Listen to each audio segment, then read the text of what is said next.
హల్లెలూయా. యేసుక్రీస్తు అతి శ్రేష్టమైన నామంలో విశ్వాసులైన మీ అందరికీ ప్రత్యేకమైన శుభావందనాలు తెలియజేస్తున్నాను. బైబిల్ స్టడీకి మిమ్మల్ని ఆహ్వానిస్తున్నాను. దయతో మనందరం కూడా కొద్దిసేపు బైబిల్ స్టడీలో దేవుని స్తుతించి ప్రభుని మహిమపరిచి ప్రభు యొక్క దీవెనలు పొందుకుందాం. ప్రార్థన చేసుకొని కూడికను ప్రారంభించుకుందాం. అందరూ కూడా మేమే కుటుంబాలతో ఈ ప్రార్థనలో పాల్గొనండి. హల్లెలూయా. స్తోత్రం స్తోత్రం స్తోత్రం స్తోత్రం స్తోత్రం. ప్రార్థన. పరిశుద్ధుడు అయిన దేవా, ప్రేమ నమ్మకమైన తండ్రి, మీకు వందనాలు చెల్లిస్తున్నాం ప్రభా. అయ్యా, ఈరోజు ఈ బైబిల్ స్టడీలో మిమ్మల్ని ఆరాధించే భాగ్యం అల్పులమైన మాకు ఇస్తున్నందుకు స్తోత్రం చెల్లిస్తున్నాం. ఈ కూడికను మీరు దీవించండి ప్రభా. ఆయన ఈ కూడిక ద్వారా మీ నామానికి మహిమ తెచ్చుకోమని ప్రార్థన చేస్తున్నాం. వచ్చిన బిడ్డలను బట్టి స్తుతిస్తున్నాం, లైవ్లోకి వచ్చిన బిడ్డలను బట్టి స్తుతిస్తున్నాం. అందరినీ రప్పించండి ప్రభా. నీ కృపలో వర్ధిల్లించండి. పాటల ద్వారా మహిమపరచబడండి ప్రభా. వాక్యం ద్వారా మాతో మాట్లాడండి. అన్ని విధాలుగా దీవెనలతో నింపి నడిపించమని, ఈ రోజంతా మాతో ఉండమని, విశ్వాసులందరినీ దీవించమని యేసునామమున అడుగుచున్నాము తండ్రి. ఆమేన్ ఆమేన్. పాటలు పాడుకుందాం. దయచేసి మీ కుటుంబాలతో ఈ లైవ్లో పాల్గొందాలని ప్రభు పేట మనవి చేస్తున్నాం. పాటలు పాడుకుందాం. హల్లెలూయా హల్లెలూయా. స్తోత్రం. హల్లెలూయా. కృపాక్షేమము నీ శాశ్వత జీవం అనే పాట పాడుకుందాం. కృపాక్షేమము నీ శాశ్వత జీవము, నా జీవిత కాలమంతయు నీవు దయచేయువాడవు.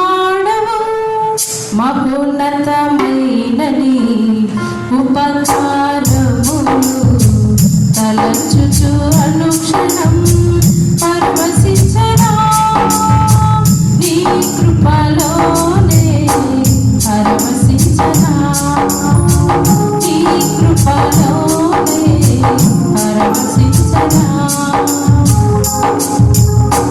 నా ప్రతి ప్రార్థనకు నీవిచ్చిన ఈవులే లెక్కకు మించిన దీవెనలైనాయి. నా ప్రతి ప్రార్థనకు నీవిచ్చిన ఈవులే లెక్కకు మించిన దీవెనలైనాయి. అడుగులు తడబడక నడిపినది నీ దివ్యవాక్యమే, కడలిని మించిన విశ్వాసమునిచ్చి విజయము చేకూర్చెను. నీ వాక్యమే మకరందమై బలపరచెను నన్ను. నా యేసయ్యా స్తుతిపాత్రుడా, ఆరాధన నీకే. నీ వాక్యమే మకరందమై బలపరచెను నన్ను. నా యేసయ్యా స్తుతిపాత్రుడా, ఆరాధన నీకే, ఆరాధన నీకే. కృపాక్షేమము నీ శాశ్వత జీవము, నా జీవిత కాలమంతయు నీవు దయచేయువాడవు. మహోన్నతమైన నీ ఉపకారములు తలచుచు అనుక్షణం పరవశించనా, నీ కృపలోనే పరవశించనా, నీ కృపలోనే పరవశించనా. నీ సత్య మార్గములో నేర్చుకున్న అనుభవమే పరిమళింపచేసి సాక్షిగా నిలిపాయి. నీ సత్య మార్గములో నేర్చుకున్న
నా జీవిత కాలమంతయు నీవు దయచేయువాడవు. మహోన్నతమైనది ఉపకారములు తలచుచు అనుక్షణం పరవశించరా. నీ కృపలోనే పరవశించరా. మహోన్నతమైనది ఉపకారములు తలచుచు అనుక్షణం పరవశించరా. నీ కృపలోనే పరవశించరా. నీ కృపలోనే పరవశించరా. హల్లెలూయా. ఆకర్షించే ప్రియుడా, అందమైన దైవమా, పరిపూర్ణమైన వాడా. ఆకర్షించే ప్రియుడా, అందమైన దైవమా, పరిపూర్ణమైన వాడా. ఆకర్షించే ప్రియుడా, అందమైన దైవమా, పరిపూర్ణమైన వాడా. ఆకర్షించే ప్రియుడా, అందమైన దైవమా, పరిపూర్ణమైన వాడా. నీదు తలపై ఉన్న అభిషేకం అధికంగా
ప్రార్థన చేసుకుందాం. దయచేసి కళ్ళు మూసుకుందాం. ఇంతవరకు పాటల ద్వారా మహిమపరచబడ్డ ప్రభు ఈ రాత్రికాల సమయంలో వాక్యం ద్వారా మనతో మాట్లాడి మనం బలపరిచినట్లుగా అందరూ స్తోత్రాలు చెల్లించుదాం. హల్లెలూయా. స్తోత్రం స్తోత్రం స్తోత్రం స్తోత్రం స్తోత్రం స్తోత్రం స్తోత్రం స్తోత్రం. ప్రార్థన చేసుకుందాం. దేవుడు వాక్యం ద్వారా మనతో మాట్లాడి మనం బలపరిచినట్లుగా మన కుటుంబాలను ప్రభు దీవించినట్లుగా పాస్టర్ గారు ప్రార్థన నడిపిస్తారు. స్తోత్రం స్తోత్రం స్తోత్రం నాయన మహాగణుడా, మహోన్నతుడా, సర్వశక్తిమంతుడా, మీ పాదములకు స్తుతులు స్తోత్రాలు చెల్లిస్తున్నాం యేసయ్యా. అయ్యా, ఈ బుధవారం బైబిల్ స్టడీలో చేరి నాయన ఇంతవరకు మీ సన్నిధిలో ఆనందించే భాగ్యం ఇచ్చినందుకై మీకు వందనాలు. నీ బిడ్డలమైన మమ్ములను ప్రభు సజీవులకులో నిలవబెట్టినందుకై మీకు స్తోత్రాలు. ఎంతగానో కాపాడి భద్రపరుస్తున్నందుకు మీ కృతజ్ఞతాస్తుతులు చెల్లిస్తున్నాం యేసయ్యా. మీకు స్తోత్రాలు ప్రభు. అయ్యా, మీకు స్తోత్రాలు. ఇంతవరకు పాఠం ద్వారా మహిమ పొందుకున్నందుకై మీకు స్తోత్రాలు ప్రభు. మీ దాసులైన వాటిని చెప్పనయ్యుంటుండగా దేవా మీకు స్తోత్రాలు. అయ్యా, సూటిగా మా అందరితో మీరు మాట్లాడండి దేవా. ఎంతమంది బిడ్డలైతే లైవ్లో పాల్గొని వింటున్నారు, చూస్తున్నారు ప్రభు, వారందరితో మీరు మాట్లాడండి దేవా. మీ దాసులు కూడా రెండంతల ఆత్మశక్తితో అభిషేకించండి. నోటికి బోరగా మీరుండి మీ స్వరాన్ని వినిపించమని వేడుకుంటున్నాం. ముఖ్యంగా నాయన మా సంఘ బిడ్డలందరినీ మీ చేతులకు అప్పగిస్తున్నాం. ప్రతి ఒక్కరిని వారి వారి కుటుంబాలను మీరు దీవించండి దేవా. మీకు స్తోత్రాలు. వారు అయ్యా డ్యూటీలకి నాయన వెళ్ళి వస్తూ ఉన్నప్పుడు కానీ, బయటకు వెళ్ళి వస్తూ ఉన్నప్పుడు కానీ కాపుదల భద్రతను మీరు దయచేయండి. ఏ కుటుంబానికి ఏ వైరస్లు సోకకుండా మీ కాపుదల భద్రతను మీరు దయచేయండి యేసయ్యా. మీకు స్తోత్రాలు. అయ్యా, మీ కొందనాలు నాయన మా దేశాన్ని కూడా దీవించండి. ఈ కరోనా వైరస్ను యేసు నామములో మీరు బంధించండి అయ్యా. యేసయ్యా, మీకు స్తోత్రాలు. త్వరగా నాయన గొప్ప విడుదల మాకు అనుగ్రహించి అయ్యా మీ సన్నిధిలో ఆనందించే కృపను మాకందరికీ దయచేయమని, ఈ కూడికను ఆది నుండి అంతం వరకు మీ ఆత్మాధీనంలో జరిగించుకొని మీ నామానికి మహిమ తెచ్చుకొనమని ఘనత మహిమ ప్రభావములు మీకు ఆరోపిస్తూ యేసు నామం అడిగి వేడుకొని ప్రార్థిస్తున్నాము తండ్రి.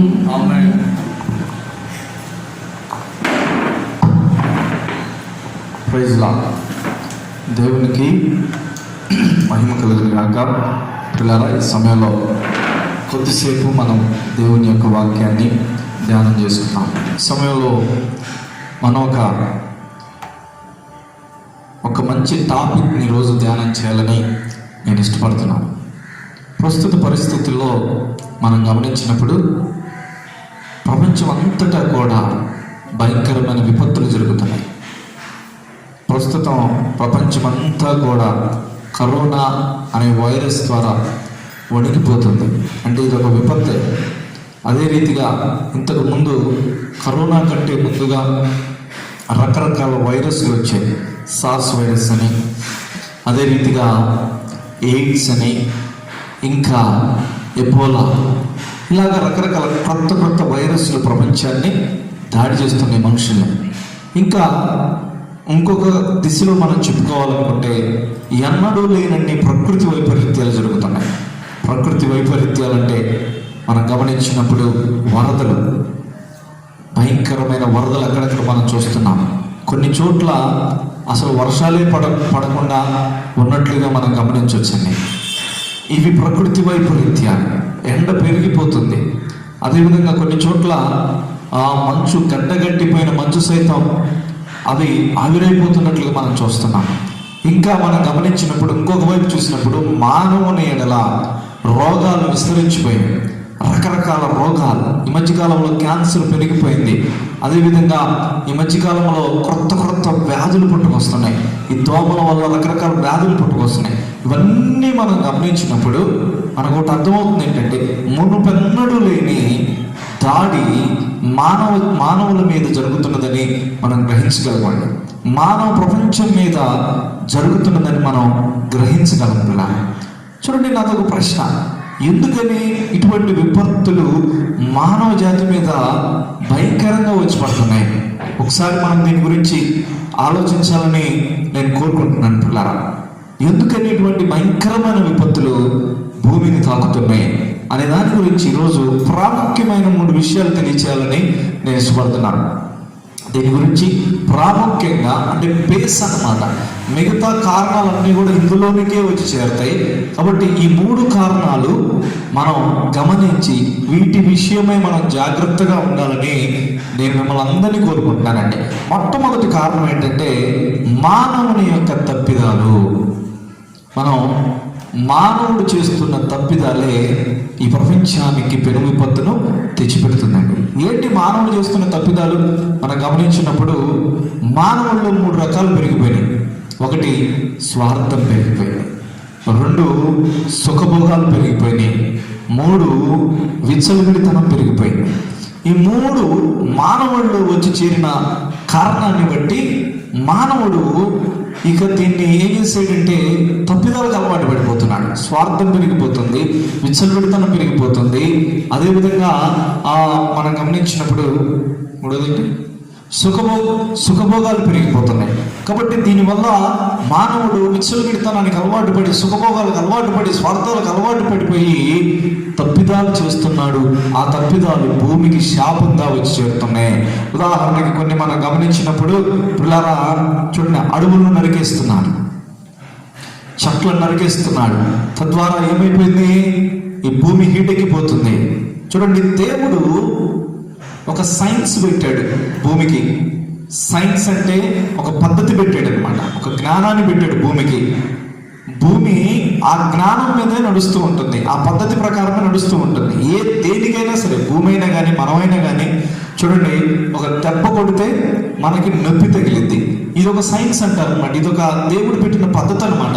అదే రీతిగా ప్రతి దాని ఎడల కూడా ఒక పద్ధతి నడుస్తుంది. మరి ఇప్పుడు మానవుడు ఏం చేస్తున్నాడంటే తన స్వార్థం కోసం, తన విచ్చలవిడితనం కోసం, తన యొక్క సుఖభోగాల కోసం ఈ యొక్క సైన్స్ని దెబ్బతీస్తున్నాడు. అందులో భాగంగానే చూడండి, మనం గమనించినప్పుడు అడవులు చెట్లు నరకటం అనేది జరుగుతుంది. ఈ అడవులు చెట్లు నరకటం వల్ల ఏమైపోతుంది అంటే ఈ భూగోళం హీటెక్కిపోతుంది. ఫ్యాక్టరీలు స్థాపించడం జరుగుతుంది. ఫ్యాక్టరీల నుండి భయంకరమైన ఉద్గారాలు వెదజల్లటం వలన వేడి పెరిగిపోతూ ఉన్నది. అదే రీతిగా మనం గమనించినప్పుడు కెమికల్స్ వాడుతున్నాడు. మానవుడు కెమికల్స్ వాడటం ప్రారంభించాడు. ఇంతకుముందు చక్కని ఆహారాలు తినేవాళ్ళం, ఇప్పుడు ఏమైపోయింది?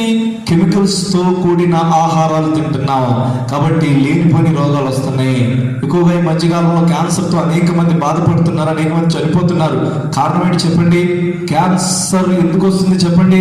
కల్తీ ఆహారంలో కల్తీ, కెమికల్స్ ఎక్కువగా వాడటం వల్ల, పురుగు మందులు వాడటం వల్ల. చూడండి, ఒక 5-6 నెలలు పెరగవలసిన కోళ్ళు నెలన్నరలోనే ఇంతలాగా అయిపోతున్నాయి. అదేవిధంగా చేపలకు ఇంజక్షన్ చేస్తున్నారు. ఇలాగ రకరకాలుగా ఇంజక్షన్లు చేసి పాలు ఇవ్వడానికి గేదెలకు ఇంజక్షన్లు చేసేస్తున్నారు. పిల్లలు ఇవన్నీ కూడా రసాయనాలు వాడటం వలన, పాలల్లో రసాయనాలు, ప్రతి దాంట్లో ఆయిల్స్లలో రసాయనాలు, కూరగాయలు రసాయనాలు, మాంసాల్లో రసాయనాలు, కెమికల్స్. వీటి వల్ల ఏమైపోతుంది?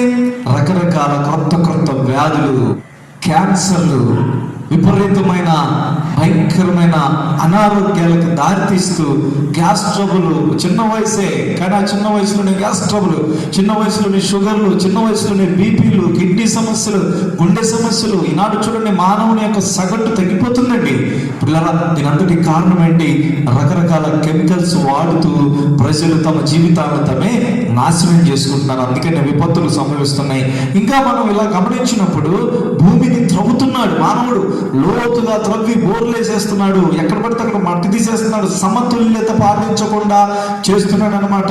ఇలాగ అణ్వాయుధాలు వాడటం, ఇలాగా రకరకాల పరిస్థితులు ఇవన్నీ కలబోసి ఈ యొక్క భూమిని నాశనం చేయడానికి తోడ్పడుతుందని చెప్పేసి నేను తెలియజేస్తున్నాను. బైబిల్ ఏం చెప్తుంది అసలు? బైబిల్ ఆదికాండం 1వ అధ్యాయం 28వ వచనం చదువుకున్నప్పుడు అక్కడ బైబిల్ స్పష్టంగా చెప్తుంది. ఆదికాండం 1వ అధ్యాయం 28వ వచనంలో దేవుడు వారిని ఆశీర్వదించెను. ఎట్లనగా చూడండి, మీరు ఫలించి అభివృద్ధి పొంది విస్తరించి భూమిని నిండించి దానిని లోపరుచుకుని సముద్రపు చేపలను, ఆకాశ పక్షులను, భూమి మీద ప్రాగు ప్రతి జీవిని ఏలుడని వారితో చెప్పాను. ఇక్కడ స్పష్టంగా దేవుడు చెప్తున్నాడు, మీరు భూమి మీద నివసించండి, ఏలండి, భూమిలోని మంచి పదార్థాలు తినండి, చక్కగా బ్రతకండి అని దేవుడు మానవుని చేసినప్పుడు మానవునికి సెలవిస్తే, ఇప్పుడు మానవుడు ఏం చేస్తున్నాడు? భూమిని బాగు చేసుకోవడం బదులుగా భూమిని పాడు చేస్తున్నాడు, ప్రకృతిని పాడు చేస్తున్నాడు. అందుకని ప్రకృతి కన్నెర్ర చేస్తుంది. మనం ఇది దేవుడి మీద వేయాల్సిన పని లేదు. ఇది దేవుడు చేస్తున్నాడని దేవుడి వైపు చెప్పడం తప్పు. దేవుని పెట్టలేరా? ఇది మానవుని యొక్క తప్పిదమేనని ప్రభు పేట నేను తెలియజేస్తున్నాను. దేవుని పిల్లారా, చూడండి, ఈ విధంగా మనం వెళుతూ అంటే మానవుడు ఈ విధంగా తప్పులు చేస్తూ వెళ్ళిపోతూ ఉంటే ఒకానొక సమయంలో ఏం జరిగిందో తెలుసా? ఈ భూమి నిలువున కూలిపోబోతుంది. భూకంపాలు ఎందుకు వస్తున్నాయి? భయంకరమైన భూకంపాలు. ఈ మధ్యకాలంలో గమనించినప్పుడు ఢిల్లీలో దాదాపుగా ప్రతిరోజు భూమి కంపిస్తూనే ఉందంట. ఎందుకు అంటే ఇదే జనవాసాలు ఎక్కువైపోయి ఉండకూడని చోట్ల జనాలు ఉండటం, త్రవ్వటాలటువంటి పరిస్థితులు రావటం వల్లనే, భయంకరమైన తప్పిదాల వల్లనే ఇటువంటి పరిస్థితులు వస్తున్నాయి. కాబట్టి ప్రకృతి కన్నెర్ర చేస్తున్నప్పుడు మానవుడు దిగి రావాలి, స్వార్థాలు వదిలిపెట్టాలి, అదేవిధంగా సుఖభోగాలను ప్రక్కన పెట్టాలి. చక్కగా మనిషి ఒకప్పుడు ఆదాములాగా బ్రతకాలి. ఒకప్పుడు ఆదాము హవ్వలు ఆ యొక్క తోటలో చక్కగా వారిని వారు సేద్యం చేసుకుంటూ, సాగు చేసుకుంటూ మంచిగా పండించుకొని తిన్న ఆహారాలు ఇప్పుడు మనం తినాలి. మనిషి డబ్బు సంపాదించాలనే స్వార్థంతో వెంటనే కెమికల్స్ కలిపేసి ఫుడ్ మొత్తం పాయిజన్ చేసేస్తున్నాడు. అది ఇతరుల మీద వదిలితే వాళ్ళకు భయంకరమైన రోగాలు వస్తున్నాయి. కాబట్టి ఈ వాక్యం వింటున్న ప్రియ విశ్వాసులరా, దేవుని బిడ్డలారా, దయచేసి ఈ యొక్క భూమిని మనం అందరం కూడా రక్షించుకోవాలి, విపత్తుల నుండి రక్షించుకోవాలని ప్రభు పేట మనం చేస్తున్నాం. చూడండి, ఈ వైరస్, ఇప్పుడు కరోనా వైరస్ ఎందుకు వచ్చింది? దానికి కారణం ఏంటి అంటే, కరోనా వైరస్ ఎందుకు వచ్చిందంటే ఎక్కడో చైనాలోనే ఎక్కడో పుట్టిందని చెప్తా ఉంటారు. అక్కడ ఎలా పుట్టిందంటే, మనిషి తినకూడని వాటి జోలు తిని వాటి జోలు వెళ్ళిపోయి విసులువిడిగా వాటిని చంపుతూ చేస్తూ ఉండటం వల్ల వచ్చేసినాయి. మానవుడు ఏది తినాలి ఏది తినొద్దని చెప్పేసి దేవుడు కొన్ని చెప్పాడు కూడా. కానీ మానవుడు ఏం చేస్తున్నాడు? మానవుడు దేవుడు తినొద్దన్నో వాటి జోలిపోయి మానవుడు లేనిపోయిన రోగాలని, వైరస్ని కొని తెచ్చుకుంటున్నాడు. కాబట్టి ఈరోజు ప్రభు పేరిట మనవి చేసి చెప్తున్నాను, మీ అందరూ కూడా దేవుని పిల్లారా, మరి ఈ తప్పిదాల నుండి మనం అందరం కూడా బయటికి రావాలని, మనము ఈ విపత్తుల నుండి, భయంకరమైన విపత్తుల నుండి మనము రక్షింపబడాలని మనం కోరుకుందాం. రెండవ కారణం ఏంటి? దేవుని యొక్క ఉగ్రత రెండవ కారణమై ఉన్నది.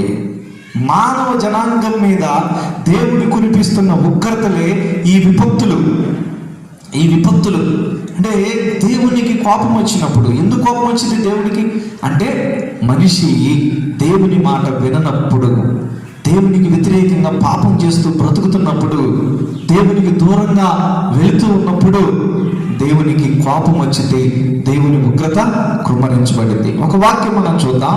ద్వితీయోపదేశకాండం 1వ అధ్యాయం 28వ వచనంలో, 28వ అధ్యాయం 1వ వచనంలో అక్కడ దేవుడు స్పష్టంగా చెప్తాడు, నా మాట విని నీవు నీ దేవుడైన యెహోవా మాట శ్రద్ధగా విని నేడు నేను నీకు ఆజ్ఞాపించుచున్నా ఆయన ఆజ్ఞలన్నిటిని అనుసరించి నడుచుకుని ఎడల నీ దేవుడైన యెహోవా భూమి మీద ఉన్న సమస్త జనముల కంటే నిన్ను హెచ్చించును. పిల్లరా, ఇక్కడ గమనించండి, దేవుడు అంటున్నాడు, ఇదిగో నా మాట వినండి, నా మాట వింటే నేను హెచ్చిస్తాను, నా మాట వింటే నీ పిండి బిస్కుతో దీవిస్తాను. కింద రాయబడి ఉన్నది, నువ్వు బయటికి వెళ్ళినప్పుడు దీవించబడతావు, ఇంట్లోకి వచ్చినప్పుడు ఆశీర్వదించబడతావు, పొలంలో దీవించబడతావు, పట్టణంలో దీవించబడతావు, నీ పిండి బిస్కుతో దీవించబడింది. చూడండి ఎన్ని బ్లెస్సింగ్స్. ఈ బ్లెస్సింగ్స్ ఎంతవరకు కొనసాగుతాయి అంటే, బ్లెస్సింగ్స్ 14వ అధ్యాయం వరకు కూడా. 14వ అధ్యాయం అంటాడు, నిన్ను తలగా నిలబెడతాను. ఇది ఒక ఇశ్రాయేలీయులతో చెప్పిన మాటే కాదండి. నేను అనుకుంటున్నాను, ప్రపంచం మొత్తానికి దేవుడు సెలవిస్తున్న మాట. అంటే దేవుని వాక్య ప్రకారం మనం నడిచినప్పుడు, దేవుని వాక్య ప్రకారం మనం బ్రతికినప్పుడు దేవుడు నిన్ను దీవిస్తాడు. ఏ శాపము లేకుండా నిన్ను ఆశీర్వదిస్తాడు, ఏ తెగులు లేకుండా నిన్ను కాపాడుతాడు. కానీ 15వ వచనం చదవండి ఒకసారి. నేడు నీకు ఆజ్ఞాపించు ఆయన సమస్తమైన ఆజ్ఞలను కట్టడలను అనుసరించి నడుచుకున్న వలనని నీ దేవుడైన యెహోవా సెలవిచ్చిన మాట వినని ఎడల ఈ శాపములన్నీ నీకు సంభవించు. ఏమండి, దేవుని మాట వినకపోతే ఇదిగో ఈ శాపాలన్నీ అని చెప్పేసి కింద ఫస్ట్ ఏదైతే ఆశీర్వాదాలు ఇచ్చాడో అవన్నీ ఇప్పుడు శాపాలుగా మార్చేస్తాడు. పంటలన్నీ నశించిపోతాయి, రోగాలు లేనిపోని రోగాలు వస్తాయి, భూమి పంట ఇవ్వదు, ఆకాశాన్ని నేను ఇత్తడిగా చేసేస్తాను, మేఘాలు వర్షాలు కురియవు, ఇదిగో రకరకాల రోగాలు, ఇది రకరకాల వ్యాధులు, భయంకరమైన తెగుళ్ళు ఇవన్నీ వస్తాయి అని దేవుడు స్పష్టంగా చెప్తున్నాడు. ఎందుకని? మనిషి దేవుని మాట వినకుండా దేవునికి వ్యతిరేకంగా పాపం చేస్తున్నప్పుడు ఈ యొక్క భయంకరమైన శాపాలు సంభవిస్తున్నాయి. పిల్లలు, నేను అనుకుంటున్నాను ఈ ప్రస్తుత పరిస్థితుల్లో ఇప్పుడు మనం చూస్తున్న కరోనా, ఈ వైరస్, ఇది ప్రాముఖ్యంగా నేను అనుకుంటుంది ఏంటంటే ఇది మానవుని యొక్క పాప ఫలితమే ఈ కరోనా వైరస్ అనుకుంటున్నాను. 100 సంవత్సరాల క్రితం ఏదో ఒక వైరస్లు వచ్చేసి ప్రపంచం అంతా చాలా కొట్టుకొని పోయారు, చాలా మంది చనిపోయారని చెప్పేసి అంటున్నారండి. అది మనకు తెలియదుగా, మనం చూడలేదు. కానీ ఇప్పుడు మనం స్పష్టంగా చూస్తున్నాం ఇది ఎందుకు జరిగింది అనేది మనం ఒకసారి క్యాలిక్యులేషన్స్ చేసుకుంటే, పిల్లరా, ఎన్నడూ లేనంత పాపం నేడు ప్రపంచంలో జరుగుతున్నది. నేడు ప్రపంచంలో విస్తరించిపోతుంది. ఏ రంగంలో చూసినా దేవుని మాట వినేవాళ్ళు లేరు, దేవునికి ఇష్టమైన పనులు చేసేవాళ్ళు లేరు. అందుకనే దేవునికి కోపం వచ్చింది. దేవుడు ఇప్పుడు సరిదిద్దుతున్నాడు, దేవుడు ఇప్పుడు క్లీన్ చేస్తున్నాడు. బైబిల్లో ఏమనుంది? ఎఫెసీ పత్రిక 5వ అధ్యాయంలో మనం గమనించినప్పుడు చివరి మాటలో దేవుడు తన సంఘాన్నంట పరిశుద్ధంగా ఉంచడానికి, పరిశుద్ధముగాను, అదేవిధంగా నిష్కల్మషముగాను, నిర్దోషముగాను ఉండాలని చెప్పేసి దేవుడు దాన్ని వాక్యంతో ఉదక స్నానం చేపిస్తున్నాడు, దాన్ని కడుగుతున్నాడు. అంటే దేవుడు తన సంఘాన్ని ఎలా చూడాలనుకుంటున్నాడు అంటే పరిశుద్ధమైన సంఘంగా చూడాలనుకుంటున్నాడు. అదేవిధంగా సంఘాన్ని ఒకటాన్ని కాదు, ప్రపంచాన్ని కూడా ఎలా చూడాలనుకుంటున్నాడంటే పరిశుద్ధమైన బిడ్డలుగా చూడాలనుకుంటున్నాడు. కానీ ఎక్కడ సంభవిస్తున్నది? ఎక్కడ జరుగుతున్నది? ప్రపంచము దేవునితో ఆటలాడుకుంటుంది, పాపముతో ఆటలాడుకుంటుంది, పాపము పెచ్చిరిల్లిపోయింది. ఇదిగో చిన్న వయసు వారి నుండి పెద్ద వయసు వారి వరకు పాపము పెచ్చిరిల్లిపోతున్న కాలంలో మనం బ్రతుకుతున్నాం. కాబట్టి దేవునికి కోపం వస్తుంది, దేవునికి కోపం వస్తుంది. పిల్లరా, పాపం చేస్తూ ఉన్నప్పుడు ఈ ప్రపంచాన్ని నాశనం చేస్తూ ఉన్నప్పుడు, నీ తోటి వాళ్ళను నువ్వు పాడు చేస్తూ ఉన్నప్పుడు, నీ యొక్క స్వార్థం కోసం అనేక మంది నువ్వు నాశనం చేస్తూ ఉన్నప్పుడు దేవుడు నిన్ను చూస్తూ ఊరుకుంటాడు అనుకుంటున్నావా? లేదు. దేవుని ఉగ్రత మనుషుల మీదకి రాబోతుంది. అందుకనే కీర్తనాకారుడు 7వ అధ్యాయం 12వ వచనం చదవండి ఒకసారి. 7వ కీర్తన 12వ వచనంలో, ఒకడు మల్లని ఎడల ఆయన తన ఖడ్గమును పదును పెడతాడు. ఒకడు మల్లకపోతే చెప్తాడు. ఇక వాడు వింటలేదనుకోండి, దేవుడు ఏం చేస్తాడు? ఖడ్గాలు ఉన్నాయి, ప్రభు దగ్గర ఖడ్గాలు పదును పెడతాడు. ఇంకా చదవండి. తన విల్లు ఎక్కుపెట్టి దానిని సిద్ధపరిచాడు. ఇవే ఇప్పుడు ఈ కరోనాలు, సార్స్లు, ఎయిడ్స్లు, రకరకాల వ్యాధులు లేనిపోని ఎన్ని కూడా ఎందుకు వస్తున్నాయి అంటే ఇదే దేవుడు విల్లెక్కు పెట్టాడు, దేవుడు బాణాలు వేస్తున్నాడు అనమాట. కాబట్టి గమనించండి, ఇప్పటికైనా ప్రపంచం కళ్ళు తెరిచి దేవునికి వ్యతిరేకమైన పాపాలన్నిటినీ, ఆయా దేశాల్లో దేవునికి వ్యతిరేకంగా నడుస్తున్న పాపాలన్నిటిని బంద్ చేసేశారు. చూసారా? ఇప్పుడు ప్రపంచంలో ఎక్కువగా ప్రబలుతున్న భయంకరమైన పాపం ఏంటో తెలుసా దేవుని బిడ్డలారా? చూడండి, మనం గమనించినప్పుడు పోర్నోగ్రఫీ అంటే చెడ్డ చిత్రాలు ఈ సెల్ ఫోన్ లో చూడటం అనేది భయంకరమైన పాపం. అది ఆ పాపము వల్ల నేను అనుకుంటున్నాను తప్పనిసరిగా ప్రపంచం మీదకి ఈ ఉగ్రతను దేవుడు తీసుకొచ్చాడు. ఈ ఉగ్రత దేవుడు తీసుకురావడానికి ఎక్కువ కారణం ఇదే. అందుకనే ఈ చెడ్డ చిత్రాలు ఇవన్నీ కూడా వెళ్ళిపోతే దేవుడు శాంతిస్తాడు.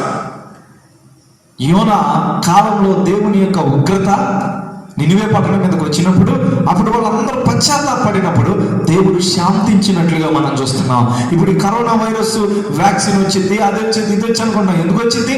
వస్తే ఎప్పుడు వచ్చిందో తెలుసా? మానవులు పశ్చాత్తాపడినప్పుడే దేవుడు వ్యాక్సిన్ ఇస్తాడు. దేవుడికి ఒక సమయం ఉన్నది, ఆ సమయం వరకు దేవుడు ఈ రోగాన్ని ఉంచుతాడు, ఈ వైరస్ ఉంచుతాడు.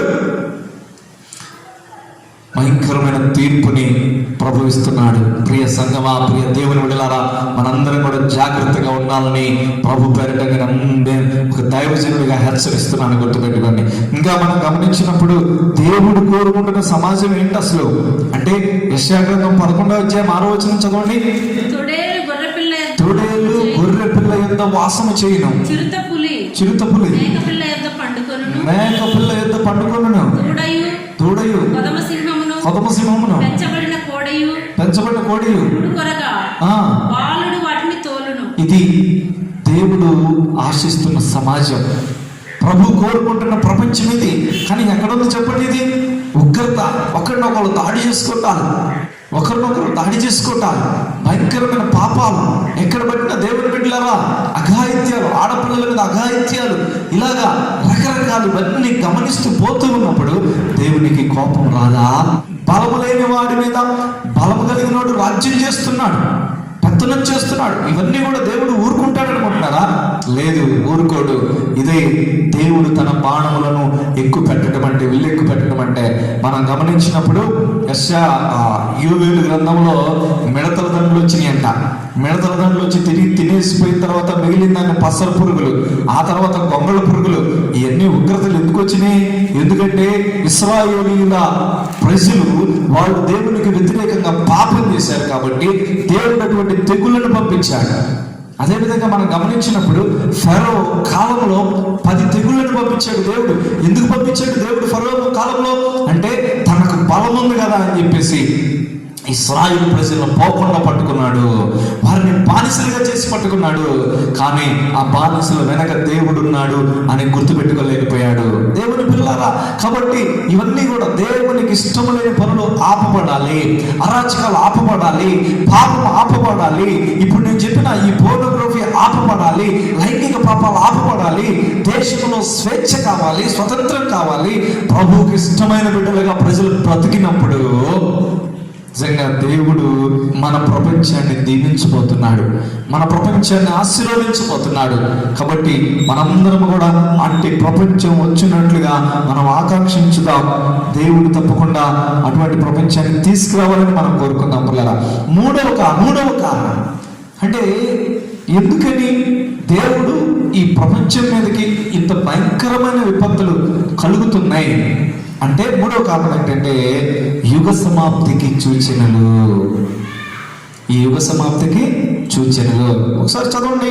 మత్తయి సువార్త 24వ అధ్యాయం 3వ వచనంలో అక్కడ మనం స్పష్టంగా రాయబడి ఉందండి. మత్తయి సువార్త 24వ అధ్యాయం 3వ వచనం. ఆయన ఒలీవ కొండ మీద కూర్చుని ఉన్నప్పుడు శిష్యులు ఆయన యొద్దకు ఏకాంతముగా వచ్చి ఇవి ఎప్పుడు జరుగును? నీ రాకడకును ఈ యుగ సమాప్తికి సూచనలేవి. చాలు పిల్లరా. యేసు ప్రభు ఆయన పరమునకు కొనిపోబడక ముందు, సిల్వ వేయబడక ముందు ఆ మందిరానికి వచ్చినప్పుడు అప్పుడు శిష్యులు అడుగుతారన్నమాట, ప్రభువా మరి నువ్వు వెళ్తానంటున్నావు, మళ్ళా ఎప్పుడు వస్తావు? అయితే యుగ సమాప్తికి సూచనలు ఏంటి అని అడిగినప్పుడు అప్పుడు ప్రభు చెప్తాడు. ఏంటి? చాలా చెప్తాడండి. అక్కడ మనం చూసినప్పుడు అనేకమైన సూచనలు ప్రభు చెప్తాడు. అవన్నీ మనం చూసినప్పుడు 5వ వచనం నుండి కూడా అనేకులు, అక్కడ నుంచి 11వ వచనం 14వ వచనం వరకు కూడా 9 రకాలైన ఉగ్రతలు, 9 రకాలైన సూచనలు, గుర్తులు ప్రభు చెప్తున్నట్లుగా చూస్తాం. అందులో భూకంపాలు ఉన్నాయి, అందులో యుద్ధ సమాచారాలు ఉన్నాయి, అందులో ద్వేషాలు ఉన్నాయి, అబద్ధ ప్రవక్తలు వస్తారు, ప్రేమ చల్లారిపోయిందట. అవన్నీ కూడా గమనించినప్పుడు దేవుని పిల్లరా యుగ సమాప్తికి సూచనలుగా ఉన్నాయి. ఇప్పుడు జరుగుతున్న ఈ భయంకరమైన పరిస్థితులన్నీ కూడా యుగ సమాప్తికి సూచనలుగా కనబడుతున్నాయని నేను అనుకుంటున్నానండి. ఆమె చూడండి, దేవుడు ఈ ప్రపంచాన్ని దేవుడు సృష్టించాడు, కానీ త్వరలోనే ఈ ప్రపంచం అంతమైపోతుందంట. ఒకసారి చదవండి 2వ పేతురు పత్రిక 3వ అధ్యాయం 7వ వచనం చదవండి. 2వ పేతురు పత్రిక 3వ అధ్యాయం 7వ వచనంలో అయితే ఇప్పుడున్న ఆకాశం భూమి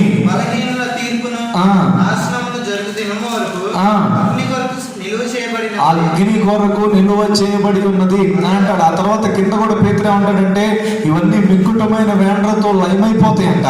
ప్రకటన గ్రంథంలో మనం చూసినప్పుడు దేవుడి పిల్లరా అక్కడ 19వ అధ్యాయం కావచ్చు, లేకపోతే 21వ అధ్యాయం కావచ్చు, అక్కడ 21వ అధ్యాయం 1వ వచనం చదవండి. ప్రకటన గ్రంథం అంతటా నేను క్రొత్త ఆకాశమును క్రొత్త భూమిని చూచాను. ఇది ఎక్కడి నుంచి వచ్చింది?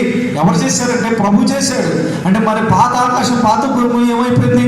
ఇందాక పేతురు చెప్పినట్లే ఎన్ని లైవ్ అయిపోయినాయి. అంటే త్వరలోనే జరగబోతుంది.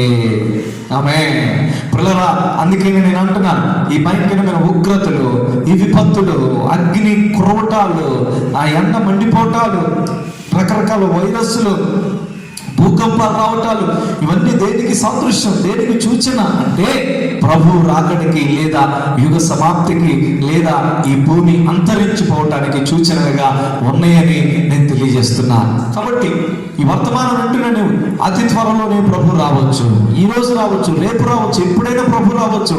ప్రభు వచ్చి తన సంఘాన్ని పైకి తీసుకుని వెళ్ళిపోయిన తర్వాత ఇక తర్వాత ఈ భూమి ఆకాశం ఎక్కువ రోజులు ఉండవు. ఎవరైతే ఎత్తబడతారో వారు దేవుని సన్నిధిలో కలకాలం ప్రభు సన్నిధిలో జీవించబోతున్నారు. ఎవరైతే రక్షణ పొందుతారో వారు ఎత్తబడతారు దేవుని బిడ్డలారా. మరి ఈ వాక్యం వింటున్న నీవు రక్షణ పొందావా? పరిశుద్ధంగా బ్రతుకుతున్నావా? దేవుని రాకడ కొరకు సిద్ధపడుతున్నావా? ఈరోజు ఒకవేళ పరిస్థితి నీలో లేకపోతే తప్పకుండా సిద్ధపడండి, రక్షణ పొందండి పిల్లారా. ఈరోజు నేను 3 కారణాలు చెప్పాను ఎందుకని ప్రపంచం మీద ఇన్ని విపత్తులు. మొదటిది ఏంటంటే మానవుడు చేస్తున్న తప్పిదాల వల్ల, మానవుని స్వార్థపూరితంగా చేస్తున్న తప్పిదాల వల్ల ఈ ప్రపంచం మీదకి విపత్తులు వస్తున్నాయి. రెండవది గమనించినప్పుడు దేవుని యొక్క ఉగ్రత మనుషుల మీద వస్తుంది. కాబట్టి దేవుని పిల్లలారా, ఎన్ని భయంకరమైన పరిస్థితులు వస్తున్నాయి. దేవుని యొక్క ఉగ్రత ఎందుకు వస్తుందంటే మానవుని పాపం వలన దేవుడు తన ఉగ్రతను కుమ్మరిస్తున్నాడు. కాబట్టి మానవులు పాపము నుండి విముక్తి పొందితే, పాపాన్ని విడిచిపెడితే తప్పకుండా దేవుని ఉగ్రత ఆగిపోయిందండి. అదే రీతిగా త్వరలోనే ఈ ప్రపంచాన్ని దేవుడు అంతం చేయబోతున్నాడు. దానికి సంబంధించిన సూచనలే ఇవన్నీ కూడా. దేవుడు కొత్త ఆకాశాన్ని, కొత్త భూమిని నిర్మించబోతున్నాడు పిల్లారా. కాబట్టి ఈ 3 కారణాలు దృష్టిలో పెట్టుకొని మనందరం కూడా పరిశుద్ధులుగా బ్రతుకుతూ దేవుని రాకడ కొరకు సిద్ధపడదాం. దేవుడి కృప మనందరికి అనుగ్రహించి నడిపించును గాక. ఆమె తల వంచండి, ప్రార్థన చేసుకుందాం. స్తోత్రం, స్తోత్రం, స్తోత్రం, స్తోత్రం, స్తోత్రం, స్తోత్రం, స్తోత్రం, స్తోత్రం. హల్లెలూయా, హల్లెలూయా, హల్లెలూయా, హల్లెలూయా, హల్లెలూయా. ప్రార్థన చేసుకుందాం. ఈరోజు దేవుని పిల్లరా, ప్రభు మీతో మాట్లాడుతుండగా మిమ్మల్ని మీరు సమర్పించుకోండి. ఎందుకు ఈ భయంకరమైన విపత్తులు? 3 కారణాలు: మానవుని యొక్క తప్పిదాలు, దేవుని యొక్క ఉగ్రత, యుగ సమాప్తికి సూచనగా. ఈరోజు వీటన్నిటిని ఎదుర్కొనే సత్తా నీకు ఉండాలంటే పరిశుద్ధుడిగా బ్రతకాలి, దేవుని రాజ్యానికి చేరేబిడ్డగా బ్రతకాలి. అటువంటి కృప ప్రభు మనకి ఇచ్చినట్లు అందరూ స్తోత్రాలు చెల్లించుదాం. హల్లెలూయా, స్తోత్రం, స్తోత్రం, స్తోత్రం, స్తోత్రం, స్తోత్రం, స్తోత్రం. ప్రార్థన చేసుకుందాం. ప్రార్థన అందరూ నాతో పాటు ప్రార్థనలు ఏకీభవించండి. మహాపరిశుద్ధుడా, ప్రేమ నమ్మకమైన తండ్రి, మీ ఘననామానికి అత్యధికమైన స్థుతులు, స్తోత్రాలు చెల్లిస్తున్నాం ప్రభా. ఈ రాత్రి బైబిల్ స్టడీలో కొద్దిసేపు నీ వాక్యాన్ని ధ్యానం చేసే కృప మా అందరికి అనుగ్రహిస్తున్నందుకు స్తోత్రం ప్రభా. ఎందుకు విపత్తులు, ఎందుకు భయంకరమైన ప్రళయాలు, ఈ వైరస్లు అనేది మీరు మాతో సూటిగా మాట్లాడి మమ్మల్ని హెచ్చరించినందుకు మీకు స్తోత్రం. అయినా మేమందరం కూడా మీకు ఆకడికి సిద్ధపడాలయ్యా. యుగ సమాప్తి సంభవించబోతుందయ్యా. కాబట్టి మమ్మల్ని అందరినీ పరిశుద్ధంగా మమ్మల్ని సిద్ధపరచమని ప్రార్థన చేస్తున్నాం ప్రభా. మమ్మల్ని అందరినీ దీవించి నీ కృపతో నింపండి ప్రభా. నాయన లైవ్ చూస్తున్న బిడ్డలందరినీ ఆశీర్వదించి నీ ప్రేమలో వృద్ధులు చేయండి ప్రభా. ప్రతి కుటుంబాన్ని ఆశీర్వదించండి నాయన. ఎవరు కూడా కరోనా బారిన పడకూడదయ్యా. జ్వరాలతో బాధపడుతున్న వారిని స్వస్థపరచండి, రోగాలతో ఇబ్బంది పడుతున్న వారిని స్వస్థపరచండి ప్రభా. ప్రియులు జ్యోతి టీచర్ గారి యొక్క అన్నయ్యని ప్రభా మీరు స్వస్థపరిచి మంచి ఆరోగ్యంతో నింపమని ప్రార్థన చేస్తున్నాం. అదే రీతిగా లక్ష్మీ సిస్టర్ యొక్క ఆరోగ్యాన్ని కూడా మేము మీ దగ్గర తీసుకొస్తాం. లక్ష్మీ సిస్టర్ కూడా స్వస్థపరచండి ప్రభా. మంచి ఆరోగ్యంగా బిడ్డను కూడా నింపమని ప్రార్థన చేస్తున్నాం ప్రభా. ఇంకా సంఘంలో ఎంతమంది అయితే బలహీనలు ఉన్నారో బలపరచండి, రోగులు ఉంటే స్వస్థపరచండి ప్రభా. ఆరోగ్య ఇబ్బందులు ఉన్న వారిని దీవించమని ప్రార్థన చేస్తున్నాం ప్రభా. మీ సన్నిధి మాకు ఇవ్వండి ప్రభా. ఇంతవరకు మీ కృప మాకు ఇచ్చినందుకు స్తోత్రాలు చెల్లిస్తూ మా సంఘస్థులందరినీ దీవించగలని, ఈ లైవ్ లో పాల్గొన్న బిడ్డలందరినీ ఆశీర్వదించమని మా కొరకు త్వరలోనే సతి పరిశుద్ధ నామమున ఇచ్చినాం తండ్రి. ఆమేన్. తండ్రి, కుమార, పరిశుద్ధాత్మల ప్రేమ, కృప, సమాధానములు కూడిన బిడ్డలకి, లైవ్ ఉన్న బిడ్డలకి సదా తోడు నిలిచును గాక. ఆమేన్, ఆమేన్. దేవుడు మిమ్మల్ని అందరినీ దీవించి ఆశీర్వదించును గాక. God bless you.